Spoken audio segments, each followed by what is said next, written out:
Welcome back to another Talkers on the Wall episode. We're not dead. Well, Braden's not dead. Not yet. Cole is, back and forth. I put him in the bottom of Lumen. He's in the Miss Casey protocol right now. Oh, I'm getting spoiler alerts. That is a big spoiler, I'll do an intro thing. Who cares? Who cares? First 10 seconds of the video.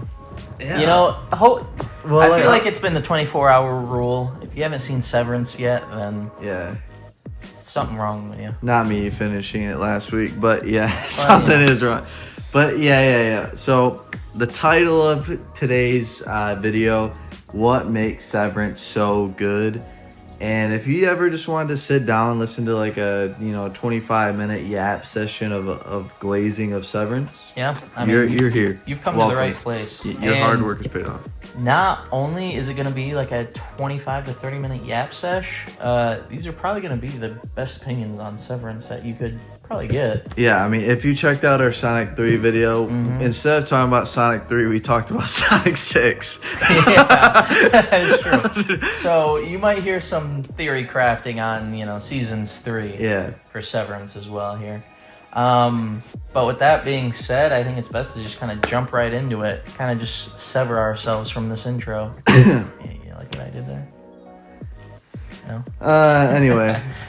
So, I guess, let's start with you. The people haven't heard from you in a while. What makes Severance so good? For me, I think the biggest thing is the originality. Like, there's nothing like Severance really on TV right now, or I don't think really ever. It's a very fresh and unique concept. And another thing with it, too, is that they really they don't leave any avenues unexplored. I think for the most part, they explore the things that make sense to explore within the first 2 seasons of Severance. Because there are a lot of shows and dynamics with a really creative premise. And you're kind of like, I wish they would have kind of tackled this, because this is really interesting. So, spoiler warning for Severance, they explore what it would mean for, your innies versus the outies to have separate relationships from each other, So, the innies, obviously, they find love at work, and this affects their outies in a variety of ways. You see it through Irving and Bert. You see it through Helena, or what are they? Heliar and Mark S. and Mark S. I can't remember her any name, but you see it through them, and you see how kind of it affects their outies. I would say you see it mostly with Helena versus Heliar. Because it really seems like, at least I got the opinion that Helena, the outie, was jealous of her innie in her relationship with Mark S. That was kind of the vibe I got. Like, it didn't seem like she'd ever had that sort of relationship with anybody in her life before, especially being a, whatever that important last name is. Kier? Egan. Well, Egan, Egan. Kier, yeah. Especially with her being an Egan. At least to me, watching the second season, it really seemed like she was very envious of Heliar and her relationship. I mean, she was obviously, she didn't like Heliar, but she wished she had what Heliar did. Yeah, well, I also feel like, too, especially later in season 2, you kind of start to see Heliar and Helena becoming more, like, in common. Yeah. Like, granted, like, this might be, like, not too crazy of a reach, but I feel like Helena and her father have never had like a good relationship. You can just see it on screen. Yeah. It's not like there's like a drift. It's very like her father is very creepy in the show. Yeah, 100%. And you that comes off as like he was probably a very creepy parent, like very I mean everything about the Egans and Lumen is very odd to begin with. But yeah. Okay. So I'll kind of go into, like what I think. I feel like Severance is so good because, like, there's really some, like, George R.R. Martin, like, kind of waters his characters like a plant and see how they grow in, like, their own way. Mm-hmm. But on the flip side of that, Severance, everything seems so planned. Yeah. Like, everything, it feels like an orchestra just hopped in and, like, everyone knows how to play the right parts. There's no weaknesses in the writing. There's no weaknesses in the dialogue. Yep. The cinematography is simple but great. Right. It definitely gives you that feeling that the creator knew how the show was going to end before he even started Yeah. it. And kind of like how you said, George R. R. Martin, he didn't necessarily know how it was going to end. You know, the characters. He still don't know how. Right, exactly. None of us do, apparently. But in with that type of show, with this sort of originality to it, it's like us, the viewer. If you know, you've seen a lot of fantasy shows, a lot of sci-fi, a lot of thrillers, mysteries. You kind of know where things are leading because you know shows that share similar things often have like similar plot lines. Right. I feel like. But for Severance, I honestly never really knew what was going to happen next because the idea itself hasn't been done before, and every theory I had about the show just ended up being wrong. And the really cool thing about Severance, another like really good thing I like with it, it creates tension without violence or romance. Yeah. You know, well, like, there's romance. I mean, no, like there is romance, but like I'm not talking about like a tension between like two like characters because there is that, but in specific moments where like the season finale of season 1 to where they finally get to be like innies out in the world and you're like, oh my god, how much time are they gonna have left? Like it literally feels like you're watching Inception but a TV show that's just as good. It's really insane how they like the themes of this now going more so into the love side. Like I feel like season 2 is very like love triangle-esque. But you know, you really can't go wrong with either way. Did Severance ever make you cry? Did you? I didn't have any like big cry parts. I don't really often cry to like TV shows, movies anymore. I don't know, but I do get like excited or you know I get sad or you know disappointed or frustrated. But yeah, I don't know why. Just you know, TV shows don't really make me cry anymore. I got you. Well, I'm gonna be honest. Yep. When Audi Mark and Audi Gemma met, I didn't like cry, but I watered up. I was like, I'm so happy for these two characters. It's so bittersweet to how everything ends. But kind of, I don't want to leave it to kind of travel too far from the original point. I do love how the show stays very threatening and menacing without, like you said, any violence to it. Like Milchek, especially for the first season, I feel like the second season he loses a little bit of it. He's very intimidating in the first season. You feel like he never does anything aggressive or like throws hands or does anything like that. But every time Milchek's on screen, there's just like a very like he could snap at him. I'm waiting. There's a very threatening ambiance coming from him at all times. I think I'm ready. Like. And when this scene happens, because I feel like I could almost, the money line's like minus 800. It's gonna happen. Yeah. The Milchek crash out scene is gonna break the internet. It already kind of started too when he was like devour fetulence. You know, that was kind of like I think the ice peak, piercing the water. So I think. You know, whatever comes with season 3. The dude loves his fancy words. Yeah, you know, I respect it. You know, he's got great diction. You got great what? Hey, you've seen the man. All right. So as far as that goes too, I feel. What do you think about like? What was like the biggest like WTF moment in Severance?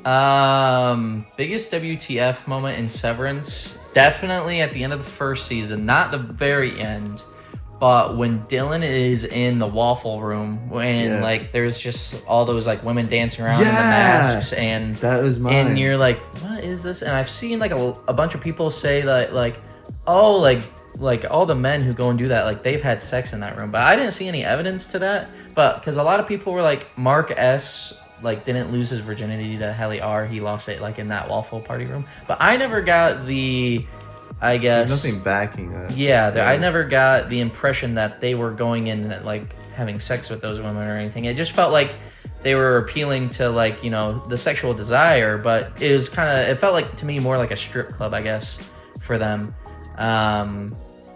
Because that was really odd. Like, it was definitely, like, some sort of weird desire thing going on there with, like, the food and, like, the girls, obviously. Yeah, and, like, I can't remember. I'm going to have to do more research on it.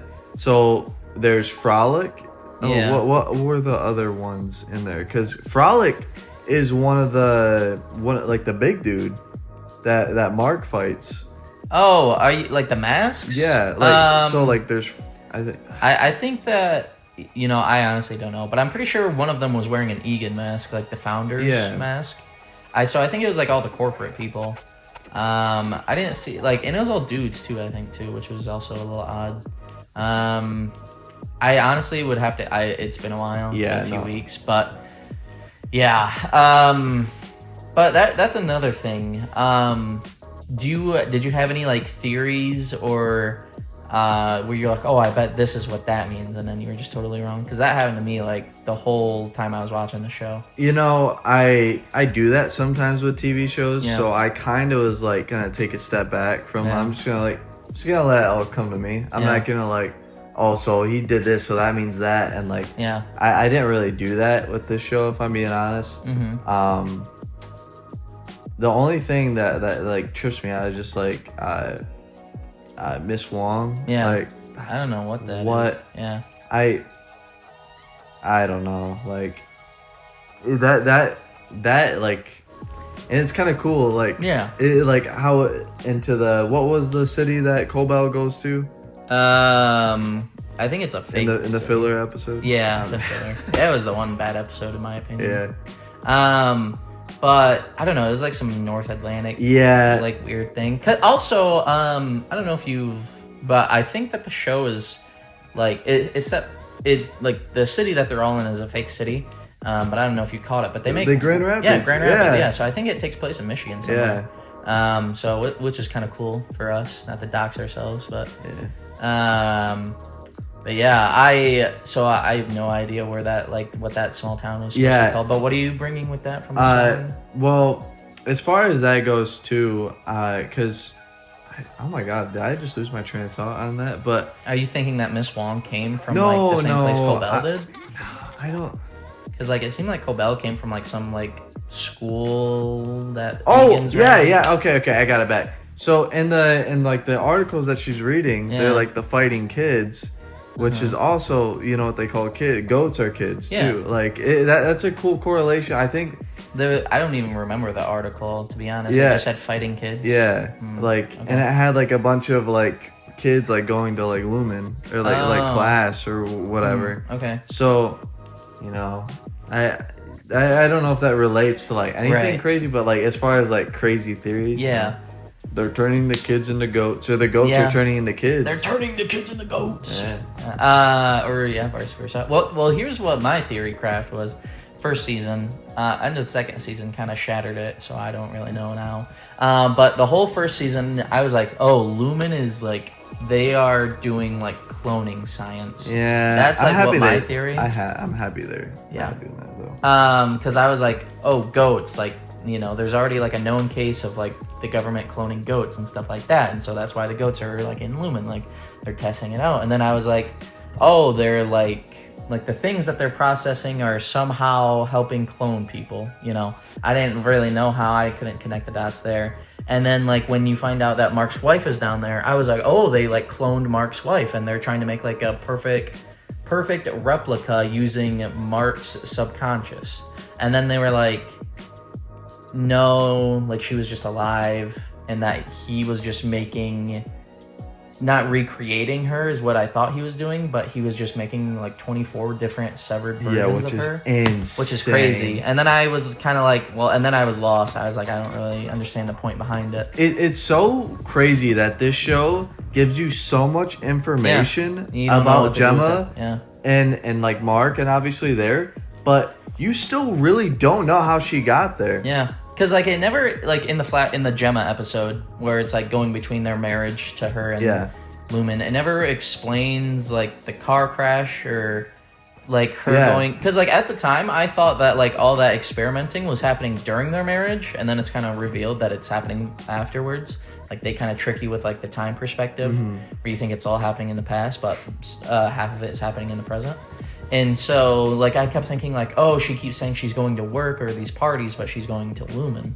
So that's kind of what I thought was happening, but then it turns out that wasn't the case at all. Well, I don't know if it's a part of Mark's memories, but I believe in that same episode, because they shoot it in film, like, and that's how I distinctly remember like that episode, because half of it's like TV or like you know, digital, other ones film.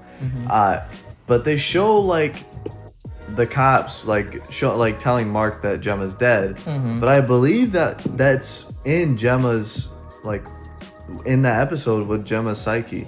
Yeah. So that's weird too, because like how is she like remembering that if she's not there? Like it was filmed in like the film version. Yeah, like I don't know either. I don't. A lot of that stuff confused me, and like the Cobell episode, it was kind of a filler episode, but it also like gave you a lot of like strings to play with, because it kind of revealed that at the end, Cobell came up with like the design for Severance and the Severance technology and stuff.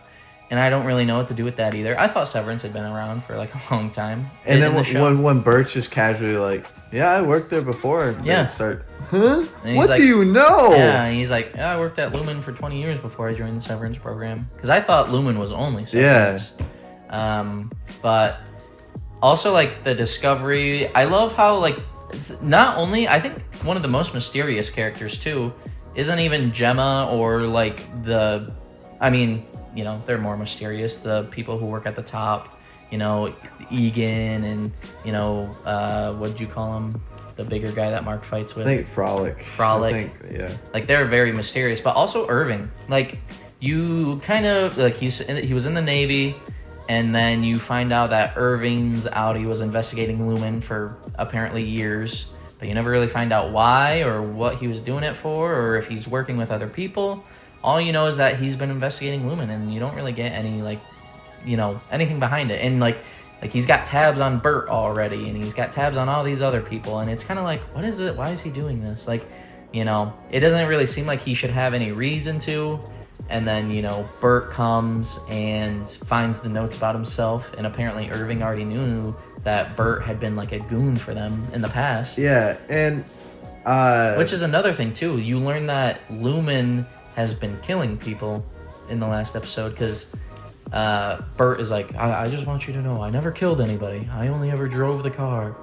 And then like he basically banishes Irving off the threat of death too. It's like, maybe like Lumen is like way more dark than you know we give it credit for. At first I thought all the dark stuff was just happening within, you know, the confines of the factory, but then, you know, it finds out that they're running fucking goon shit and like another thing too with Irving, who the hell is he talking to in that phone booth?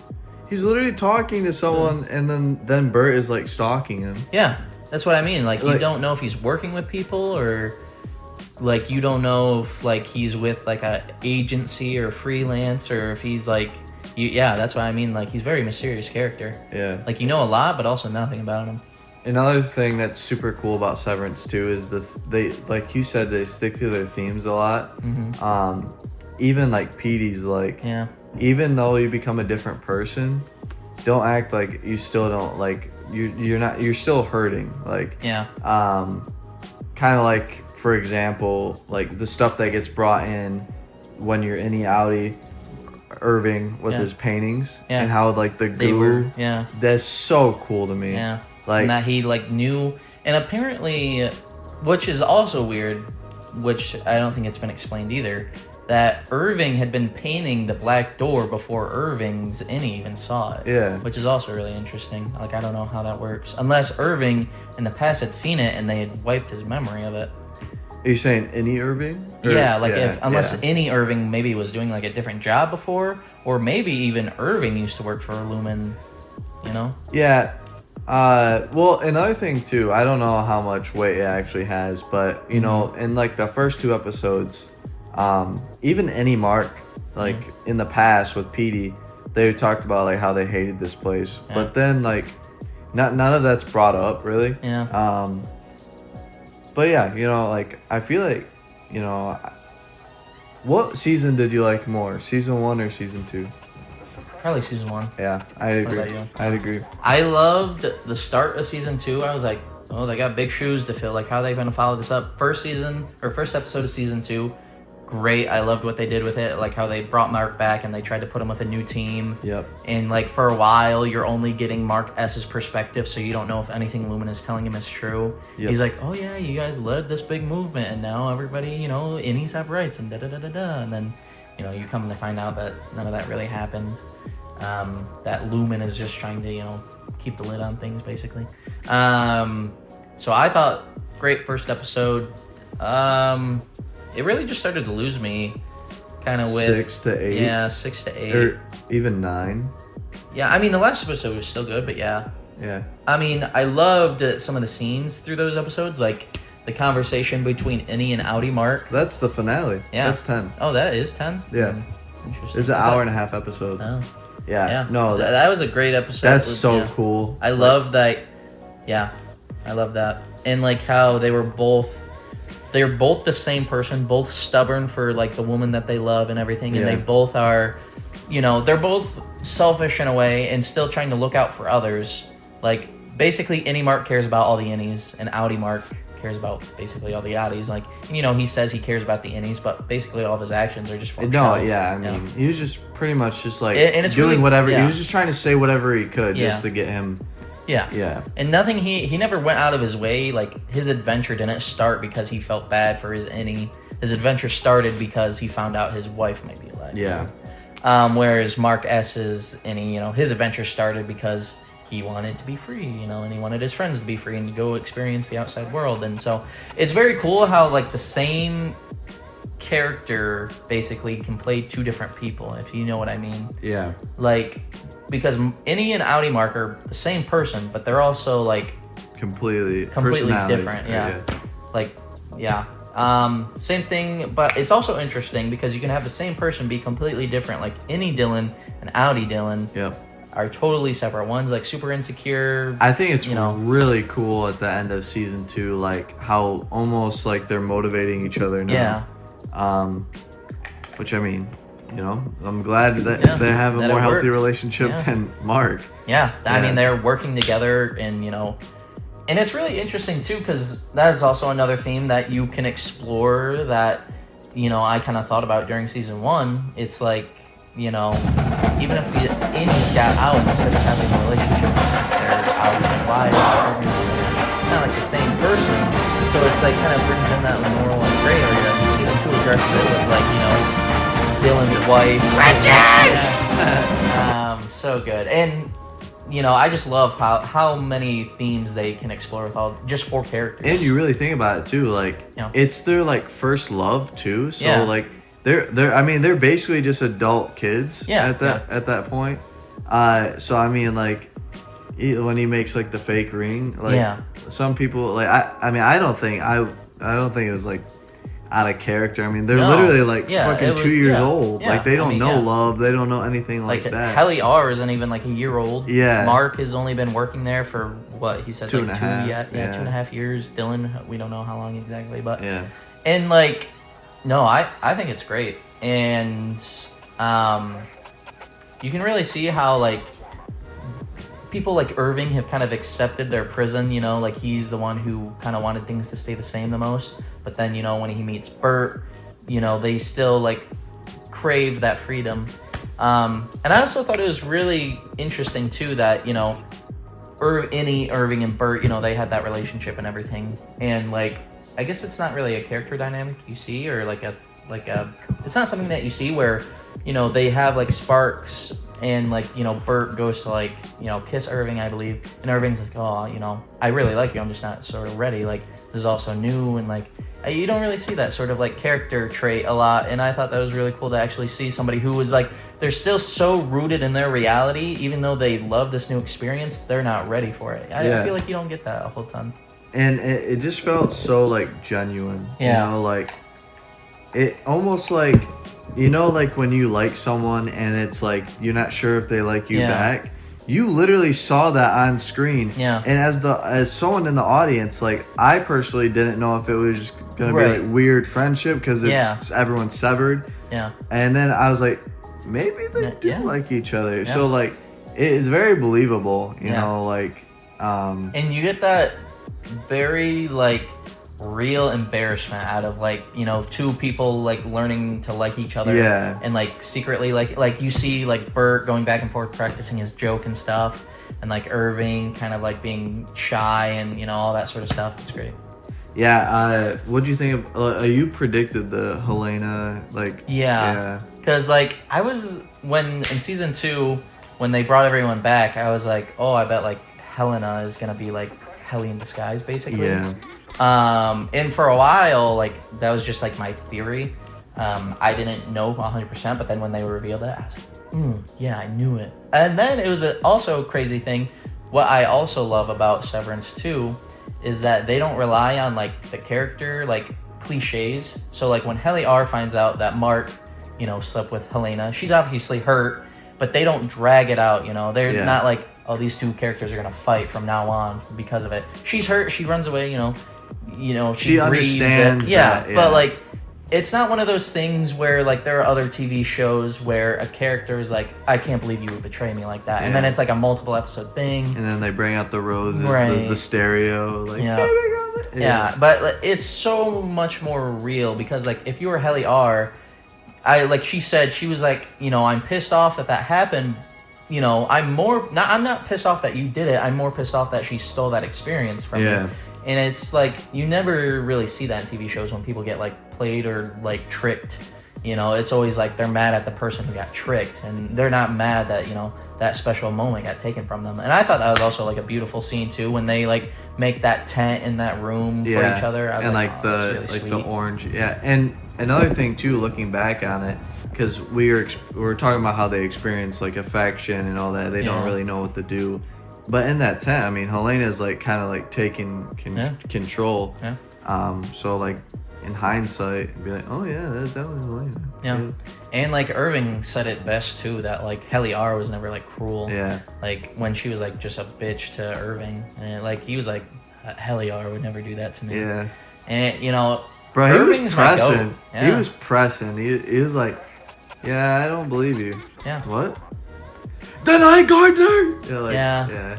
The Night Gardener. So, Irving's my goat. Man. Yeah. He's probably my favorite character, if I'm being honest. Yeah, he's probably top. Like, I really like Mr. Milkshake. Yeah, Mr. Milkshake is really Milkshake cool is pretty good. By the way, what did you think? Like, I don't want to get like too like crazy in depth with it, but what did you think it meant when he was like, he didn't like the paintings of himself painted over like Mr. Egan, like, because he got it and he was like, this is weird. I don't really like this. Like, I was kind of maybe getting like, I don't know if the show was going for it. I was kind of getting like weird like racial tones. Like he was like kind of like saying that like, it felt like at least there's like a lot of like kind of racism in Lumen a little bit, and like seeing himself like being painted as like Egan felt weird to him, you know. What? Could you pull it up actually? Yeah. So it's like the scene where the board wants to like congratulate Milchek for his new position, and he gets like the painting of himself as Egan. And then it's kind of like a thing for a while, and I really wasn't sure if it was just like, you know, like a racial thing or not, because then he talks to whoever that girl is about it for a second, and he's like, what did you think of like the painting, like how did you react? But you know, fast forward it a little bit.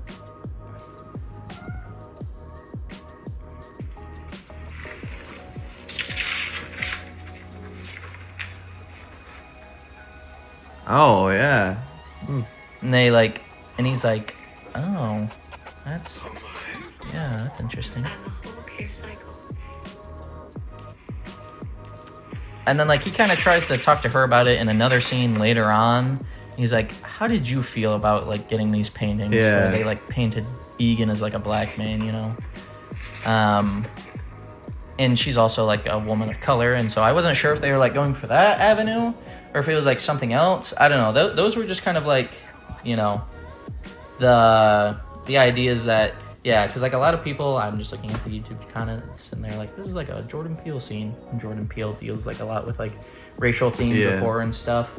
So I don't know if you ever got that or not, but it sounds like you didn't even realize. I mean, if I'm being honest, yeah. I watched season 1 and season 2 in about a good week. That's fair. So I definitely have to go on my rewatches. While we're on the milkshake topic, better music moment, season 1 or season 2?